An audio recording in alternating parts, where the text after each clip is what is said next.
figues blanches, figues noires, figues de toute qualité, pourvu que ce soit des figues. Figues des morts. Bianche rappelle aussi les figues des morts. Nous voudrions profiter de ce village très sucré pour parler de figues. Les habitants du territoire d'Imperia étaient généralement connus sous le nom de mangeurs de figues, ce qui rappelle l'extrême avarice d'une terre qui ne produisait pas grand-chose d'autre. À Aurigo, nous avons retracé un souvenir encore très vif de l'importance sociale de ce fruit.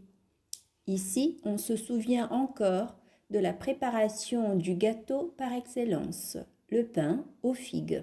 Avec les figues les plus grosses et les plus belles, on faisait des pains.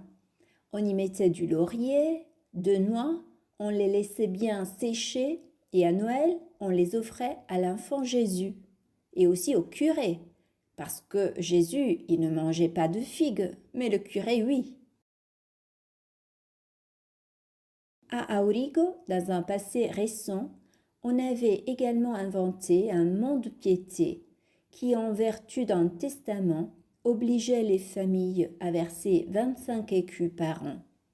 Une moitié de cette somme était destinée aux filles pauvres et l'autre moitié aux indigents.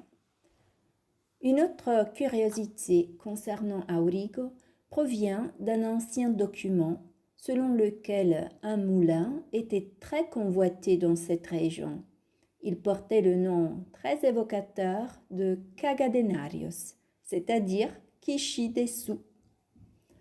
Le village est dominé par les palais appartenant aux nobles anciens qui ont laissé, entre autres, de nombreuses œuvres d'art comme l'église paroissiale de Sant'Andrea, l'église primitive d'Aurigo, avant qu'une invasion de fourmis n'oblige les habitants à reconstruire le village un peu plus bas. Mais n'oubliez pas d'admirer la Renaissance ligure dans le splendide sanctuaire de San Paolo et de vous laisser ensuite envoûter par les merveilles du baroque, ici bien représentées par l'église paroissiale actuelle. Enfin, il faut dire qu'à côté du triomphe de la religion, les histoires un peu plus profanes ne manquaient pas non plus à Aurigo, comme la suivante. On racontait ces histoires dans les endroits où l'on nettoyait le blé. Après minuit, arrivaient les sorcières qui dansaient.